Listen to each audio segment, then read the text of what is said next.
Jesus é coroado de glória. Jesus é coroado de glória.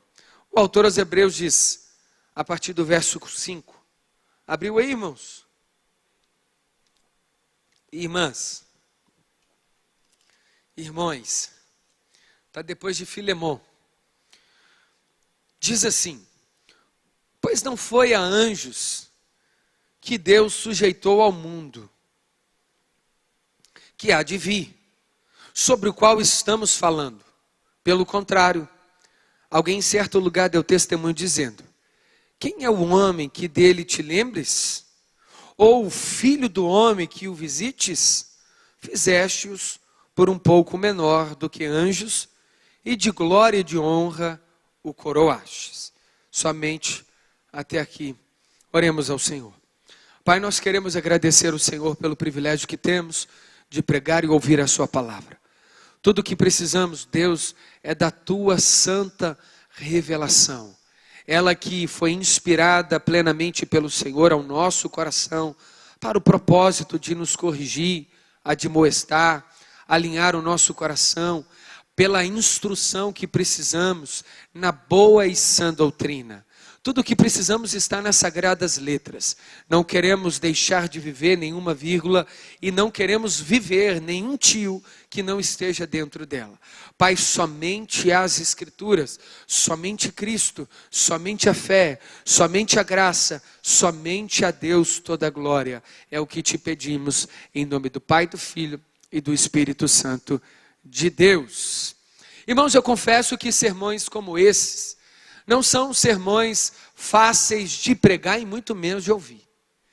Porque é uma violência contra o nosso ego. Colocar Cristo no centro é sairmos do protagonismo da nossa própria história. E isso nem sempre é uma tentativa tão fácil. É claro que eu não estou aqui dizendo que você não vale nada. Você vale o valor que Cristo concebeu a você. Então, fora de Cristo, nós não temos valor. Já te dizia aquela canção, você tem o valor, o Espírito Santo se move em você. Então, o que nos traz valor não é o que oferecemos a partir de habilidades que possuímos, não é o que conquistamos pelos méritos próprios. A coroa que receberemos na eternidade, ela não virá a partir de nós, mas a partir da obra de Cristo feita através de nós. O autor começa dizendo, ele está dentro de um texto, onde ele quer colocar Cristo como suprassumo da criação.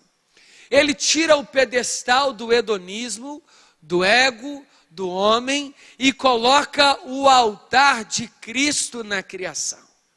Irmãos, e como isso rasga a nossa vaidade, como isso tira de nós o nosso próprio brilhantismo que achamos possuir. Eu sei, porque eu sou ser humano, tem hora que a gente acha mesmo que alguma coisa tem a ver comigo ou com você. A gente acha mesmo que nós somos o centro de alguma coisa. E vemos isso mais facilmente num relacionamento conjugal. Nós vemos isso mais facilmente num relacionamento interpessoal. É na família, irmão, que a gente identifica o tamanho do nosso ego. É numa repartição, é no ambiente corporativo, é numa roda de amizade, porque é uma narrativa de egos, é um querendo ser maior do que o outro, é um querendo falar mais do que o outro. Irmãos, prova disso são as evidências nas redes sociais. A rede social não é o problema, irmãos. Eu vejo tanta gente falando, não, fuja da rede social, fuja do seu próprio coração. A mesma faca que corta o gado para poder te alimentar, ela pode matar. Então a faca não é o problema, mas é o que você faz com ela na sua mão. As ferramentas não são problemas. O problema é o que fazemos das ferramentas. Hoje eu estou meio coach, né? Cheio de palavra de efeito, só Jesus para ter misericórdia.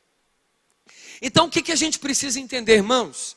É que lutar contra nós mesmos é colocar Cristo para nos governar. E Cristo nos governando é a gente saindo do controle. E Cristo tendo o controle da nossa vida é a gente não ter o direito de mudar o canal quando queremos. Aumentar ou diminuir o volume quando desejamos. Assistir o que queremos. Porque se alguém está com controle, eu não sei você, mas eu já briguei muito na minha adolescência com meus primos, de quem controlava o horário da TV em determinado momento. No momento que eu assistia, tinha que ter Cavaleiro do Zodíaco. Mas a minha prima queria assistir o Ursinho Puff. E a briga começava a acontecer, era uma TV para dividir para 150 crianças dentro da minha família. Irmãos, isso era uma divisão entre nós. E hoje parece que a gente está nessa mesma luta com Cristo. Os relacionamentos que queremos envolver, Cristo falou assim, não, vou mudar de estação. Não é agora. Não, Jesus, eu não aceito, tem que ser assim, do meu jeito. Não, você vai mudar assim. E Cristo muda e a gente sofre, sai, abandona tudo, porque Ele está com o controle. Mas você não cantou que você queria ser como flecha que acerta o alvo? Como ponte sobre as águas, como abrigo no deserto, como luz no meio da escuridão. Ah, Jesus, convenha que o Senhor cresça e que eu diminua, que Ele cresça, que eu diminua, que Ele apareça, que eu me constranja. Só que na hora que Jesus começa a aparecer, surgir, a gente chora, a gente berra. A gente não, o pessoal de outros ministérios, porque aqui não. Aqui a gente é firme em Cristo, irmãos. Não é verdade? Aqui não. Aqui é aroeira, rapaz.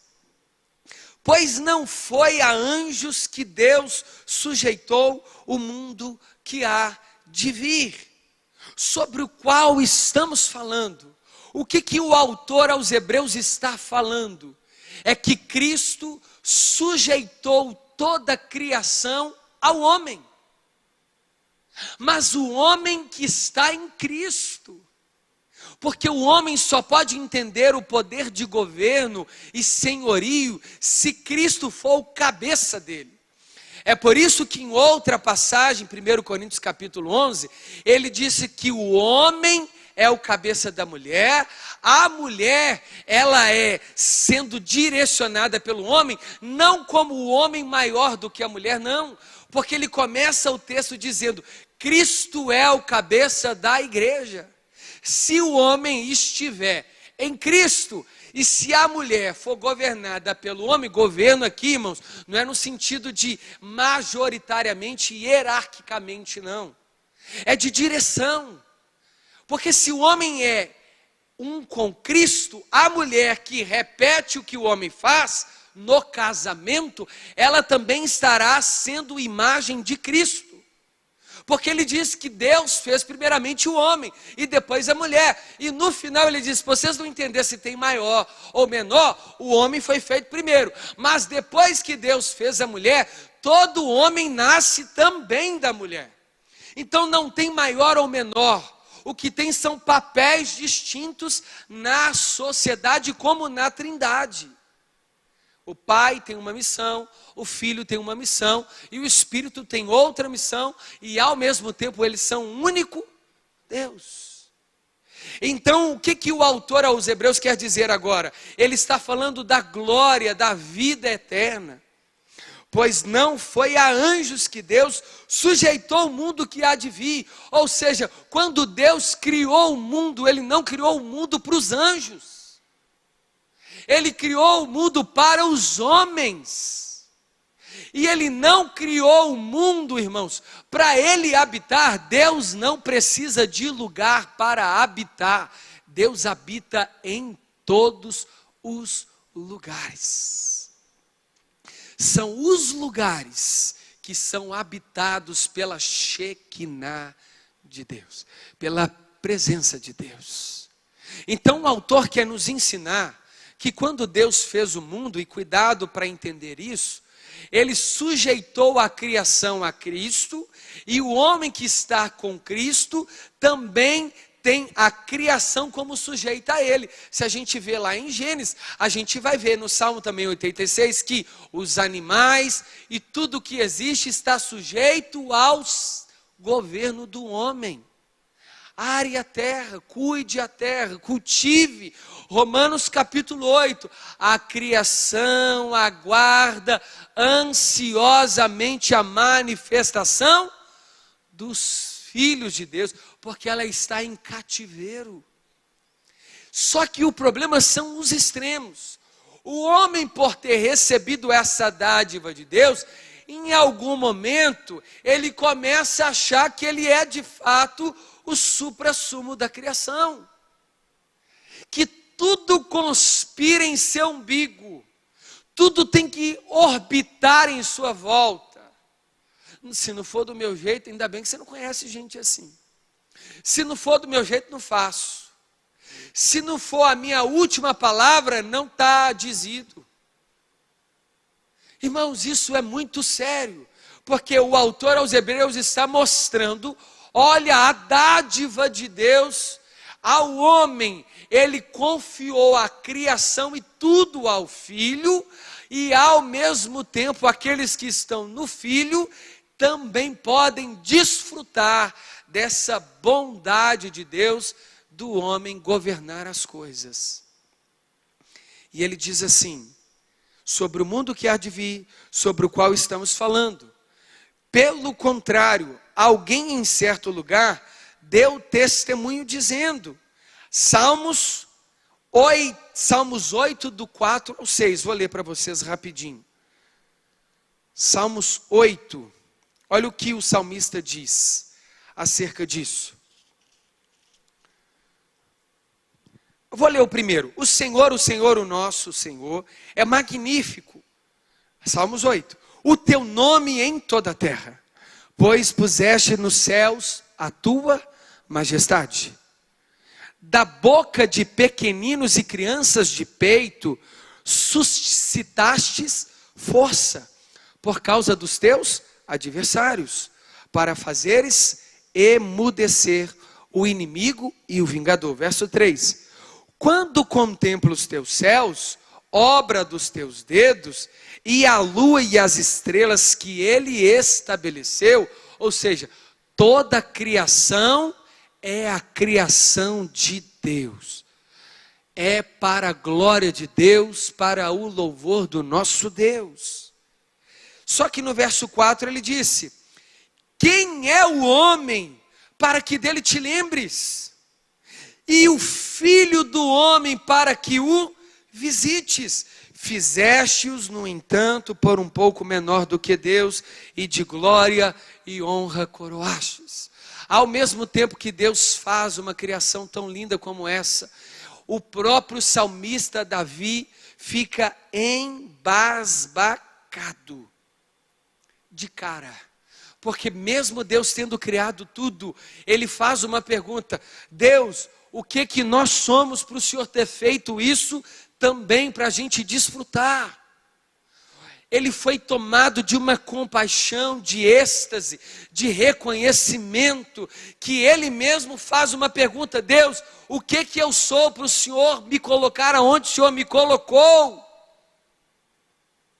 Por que o Senhor se lembra de mim? Por que o Senhor fez o que fez e me confiou responsabilidades, me deu o privilégio de governar e arar a terra? Por que o Senhor se lembra de um homem tão pequeno como eu? Irmãos, essa deve ser a nossa postura, de reconhecermos que Jesus é coroado em glória, e a terra está cheia da glória de Deus, então toda a terra precisa coroar Cristo, e não a mim e a você. Nós precisamos constantemente abaixar o tupete, descer do salto alto, abaixar a bola, se submeter ao governo de Cristo, ao senhorio de Cristo, devolver a glória de Cristo, submetermos ao governo de Cristo, sermos parecidos com Cristo e entendermos que não somos nada se Cristo não fizer em nós. Não possuímos, não adquirimos, se Cristo não for o centro. E qual é o grande problema disso? Porque homens estão desistindo da boa obra, porque não estão conquistando coisas, porque não chegaram nos lugares que desejavam, porque não viveram o que sempre sonharam. E quem diz que você é dono do seu sonho? Nessa hora você não ouve glória a Deus? Pastor, para me ajudar aqui na missão? Irmãos, a Bíblia diz que Deus é que sabe os pensamentos que tem a nosso respeito. São pensamentos de paz e não de mal, pensamentos maiores do que os nossos, para nos dar um fim que nós desejamos nele. Pessoas que estão deixando de viver a doçura do ministério. E não vem babando não, porque é doce, mas também não é fácil não. Mas é isso que nos forja. Quando nós saímos do centro e Cristo se torna glória, irmãos, nós vivemos uma vida mais leve. A gente reconhece com mais facilidade. Irmãos, esses dias eu tive uma experiência linda com Deus. A nossa experiência pessoal, ela não conta para uma boa teologia, ela não conta para um bom estudo sistemático das Escrituras, não conta. Mas a gente também não pode descartar que o Deus que se revela na comunidade se revela também no plural, no singular. Nós temos experiências com Deus constantemente, no trânsito, no quarto, em casa, na oração, no louvor. Um crente que não está tendo experiências com Deus, ele está, como diz o Marcos Feliciano, quando ele tinha um cabelinho enroladinho, com defeito de fabricação. Vocês lembram dele? Do coletim, que ele pregava lá nos Gideões? Ele falava assim, crente que não é pentecostal, está com defeito de fabricação. Não é assim? E o crente que não tem experiência com Deus está com defeito de fabricação. O que eu estou tentando dizer, irmãos? A experiência pessoal com Deus é importante. Ela não pode conduzir e virar doutrina. E esses dias eu tive uma experiência linda com Deus. Eu estava num culto e eu discerni claramente no ambiente que o pastor ia me chamar para orar. E um culto lotado. Só que na hora, eu lembrei de um texto que um outro pastor havia compartilhado conosco no grupo de pastores, sobre orações que não apontam arrependimento, sobre orações que não apontam quebrantamento, em público principalmente. Porque todas as orações que fazemos só em favor das conquistas humanas, ela pode conduzir toda uma igreja a viver com ego inflamado. E naquela hora, eu ali orando, discernindo que o pastor ia me chamar para orar, ele não tinha me avisado nada, eu estava distante dele, e aí de repente ele me chamou para orar, e o Espírito Santo falou tão claramente no meu coração assim, você não está preparado. Só que ao mesmo tempo, irmãos, eu compreendi o que ele quis dizer. Porque às vezes a gente acha que uma boa oração é aquela que faz todo mundo chorar. Não, uma boa oração é aquela que chega até o ouvido de Deus. A boa oração é aquela que Deus tem prazer de ouvir. E na hora eu entendi, na hora que Ele te passar o microfone, você vai orar para Deus e não aos homens. Porque a gente corre como ministro uma grande tentação, eu já aproveito para confessar a minha, da gente pregar só para o homem, da gente orar para o homem, da gente cantar para o homem. A gente está mais querendo impressionar aqui do que aqui. Quanto mais oratória, isso já acontecia lá atrás. Era uma guerra de oratória nos pátios gregos, irmãos. Por isso que uns diziam, eu sou de Apolo por causa da oratória. Não, eu sou de Paulo. Não, eu sou de Cefas. Irmãos, porque eles tinham esse costume. Irmãos, Deus me quebrou naquele momento. Ora a Deus. Vocês conseguem compreender quando nós colocamos Cristo em tudo? Então não tem mais oração ruim. Tem oração de verdade e de mentira. Não tem mais palavra ruim. Tem palavra bíblica e palavra humana. Irmãos, Deus é de verdade. Então não tem como a gente ser de mentira. A Bíblia diz que antes que saia uma palavra dos nossos lábios, Ele já conhece toda. Adianta eu falar um tanto de coisa que nem eu creio ser verdade naquilo que eu falo? Só porque eu aprendi, só porque eu quero impressionar. Deus está me quebrando nisso. Irmão, se tem uma coisa que eu tenho pedido para Deus é ser de verdade.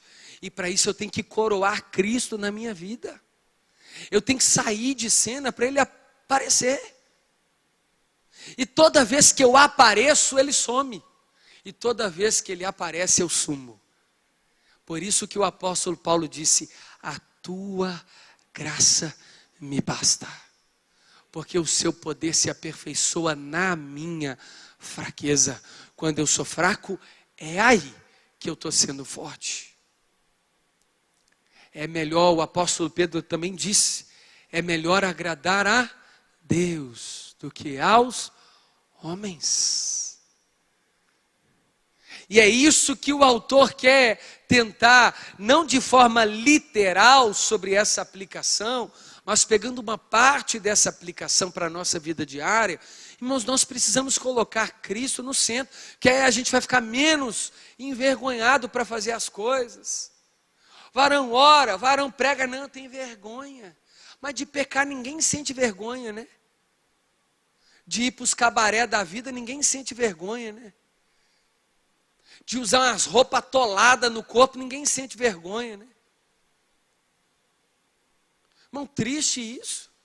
Se de pregou, cantou um irmão, só o sangue. Eu tenho certeza que a calça dele foi costurada no corpo. Ele não conseguiu entrar dentro daquela calça, não tem base. Agora na hora de pregar, de orar, é uma vergonha. Não, eu sou muito tímido. Mas na hora de fofocar, ninguém é tímido.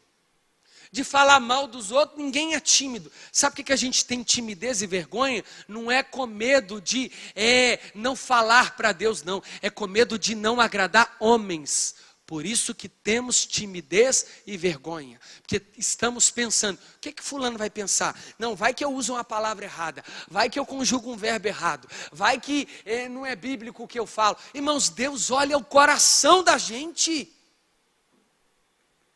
Para com essa bobeira. Vai cumprir o que Deus te chamou, mas deixa Ele ser o centro.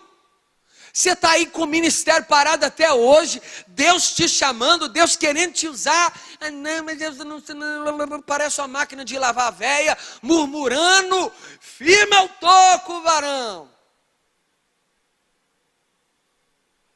Quando Jesus estendeu a sua mão, quando Ele estendeu a sua mão para mim, eu era pobre, perdido, sem Deus e sem Jesus, mas Ele estendeu a mão. Então não venha por ser perfeito, porque Ele capacita aqueles a quem Ele escolhe. Abra a boca, que Ele te usa. Às vezes a nossa timidez e vergonha está muito mais ligada ao nosso ego e performance do que uma tentativa de fato de agradar a Deus.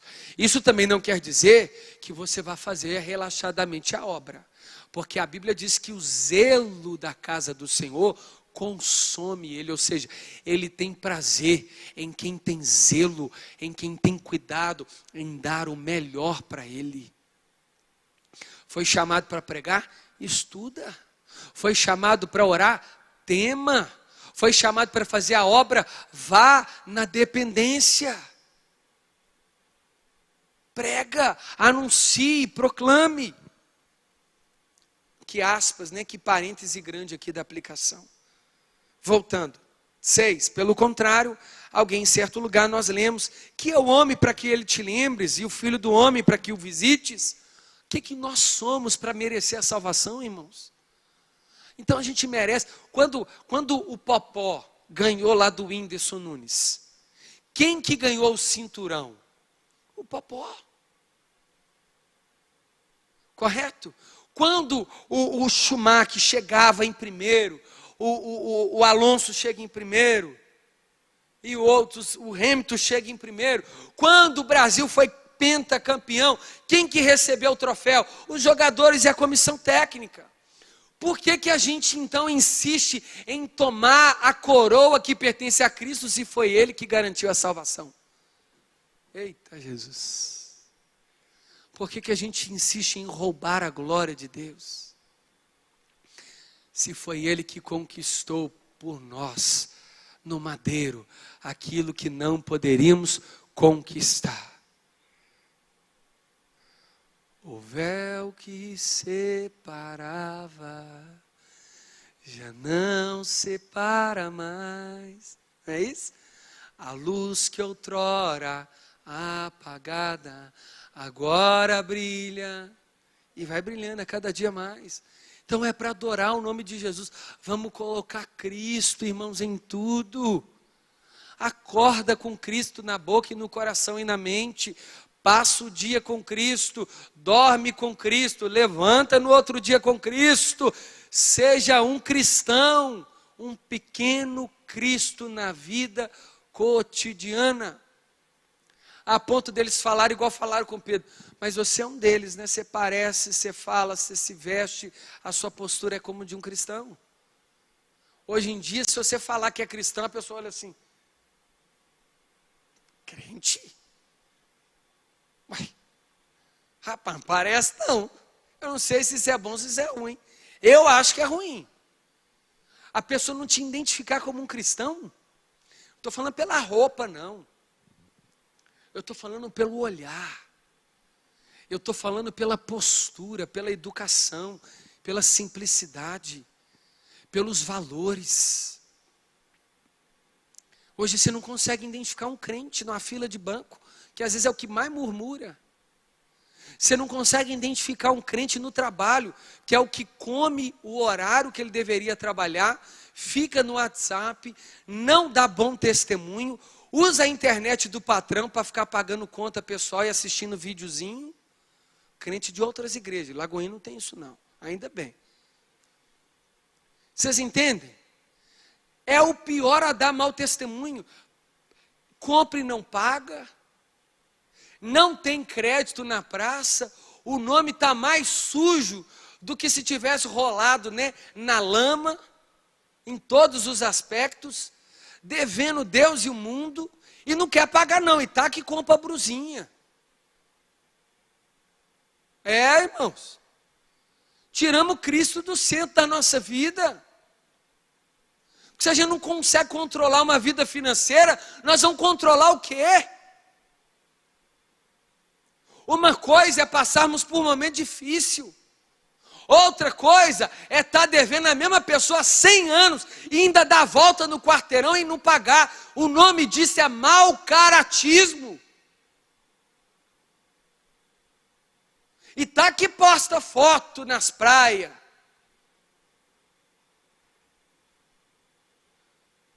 Devendo e luxando. Né? Não estão dizendo por aí assim? Que triste, irmãos. Um crente que tem que ficar pedindo cartão de crédito para outra pessoa. A Bíblia diz: não seja nem avalista do irmão. Que cada um tem que responsabilizar por si mesmo. É claro que você vai alugar um apartamento hoje, um carro, eles pedem isso, né? Mas por que eu estou tocando nisso? Porque quando a gente é o centro, Cristo sai, isso é apenas consequência de uma vida desordenada. Só revela o tanto que você é o centro. Está usando roupa que não deveria comprar para poder aparecer. Está comprando coisa que você não tinha condição para poder aparecer. Ou seja, você tirou Cristo para aparecer. Então, quando você devolver a honra para Cristo aparecer, você sai de cena. Aí você vai andar, vestir, comer, viver com as condições que Cristo te deu. E vai se contentar. Aí Cristo volta. Assuntos que a gente não toca. Não tem nada a ver com o texto, no sentido literal. Mas o que eu estou dizendo? Se Cristo é coroado em glória, toda a nossa vida precisa apontar para o governo de Cristo. Crente que nunca tem dinheiro no bolso, é um perigo. Aí você fala assim, varão, vamos trabalhar. Fala, que horas? Quando já responde assim, quanto que ganha? Que dia que é? Eu já não gosto nem de caminhar muito com gente assim, preguiçosa. Me faz mal. Vai ter com a formiga preguiçoso. Apareceu aqui esses dias. Falou que Deus mandou ele parar de trabalhar, que eu tinha que sustentar ele. Falei, uai, hoje? Adquirir um filho, eu não estou sabendo. Aos Tessalonicenses, Deus, por meio do apóstolo Paulo, falou assim, quem não trabalha, também não coma. Irmãos, eu sou o responsável pelo departamento social da nossa igreja. Se eu te contar que a gente fornece cursos de graça e só forma metade de graça, você acredita? Cultura do assistencialismo impregnada no povo. Quer tudo pronto, cesta básica, Bolsa Família. Eu não estou aqui polemizando quem precisa. Eu estou dizendo para quem só vive disso. Problemas graves. Nós fizemos um curso agora de cutilagem e esmaltação, assim que fala, né? Fornecemos 10 kits de R$150. Pensa nos alicates, cara, irmãos. Era um kit, 10. Só 3 irmãs formaram de graça recebendo o kit. Eu vivo isso na pele. Entende? A cultura do assistencialismo revela que Cristo saiu do centro. Só que a gente tem outros extremos. O que tem nunca compartilha. O que tem nunca doa. Você tem 200 sapatos dentro da sua casa. Ao invés de dar, você vai lá e coloca na OLX para vender.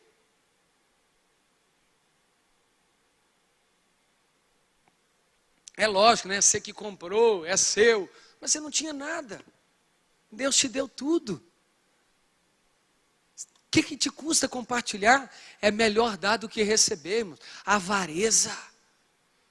Avareza. Tem gente que compra detergente, aqueles que não saem nem espuma, de avareza. Aí usa 2 litros de detergente. Já compra o bonzinho, meu filho. Hoje Deus está tocando em tudo, né? Revelando, Cristo saiu do centro. Amém, irmãos? Fizeste por um pouco menor do que os anjos. Irmãos, é claro que proporcionalmente, em termos de espiritualidade, os anjos são muito mais íntimos de Deus, porque eles temem a Deus diferentemente da gente. Só que Deus, em Cristo Jesus, nos colocou para julgar também os anjos. 1 Coríntios capítulo 6. Porque estamos com Cristo. Somos um com Cristo. Então tudo que Cristo é, nós em devidas e menores proporções seremos com Cristo. Isso é uma dádiva, um privilégio. Só que não podemos usar disso para apropriar desse bel prazer e poder, para pisar, para achar que damos ordem, né?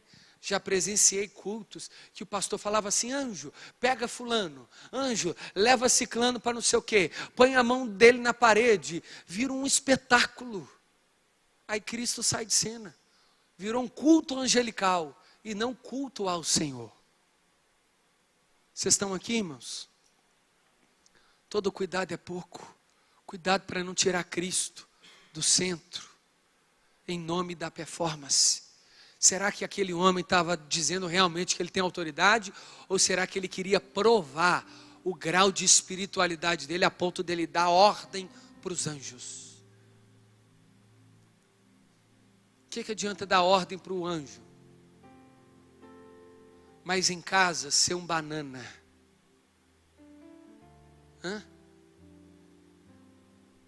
O que adianta? Não tem intimidade com o filho, com a filha, porque não tem respeito de ninguém, não tem crédito na praça. Irmãos, eu vou dizer algo aqui perigoso. Eu prefiro não ser usado em nenhum dom e agradar para sempre o meu Deus, do que passar a vida inteira exercendo e manifestando dons, mas cheio de ego. Que eu fique seco de dom, mas com o coração cheio de Deus. Cheio de Deus. É tudo o que eu quero. A Bíblia diz que todos os dons cessarão, mas o amor jamais passará. Tudo o que eu quero é amar a Cristo até o fim, coroá-lo para sempre em glória. Você pode ficar de pé no seu lugar?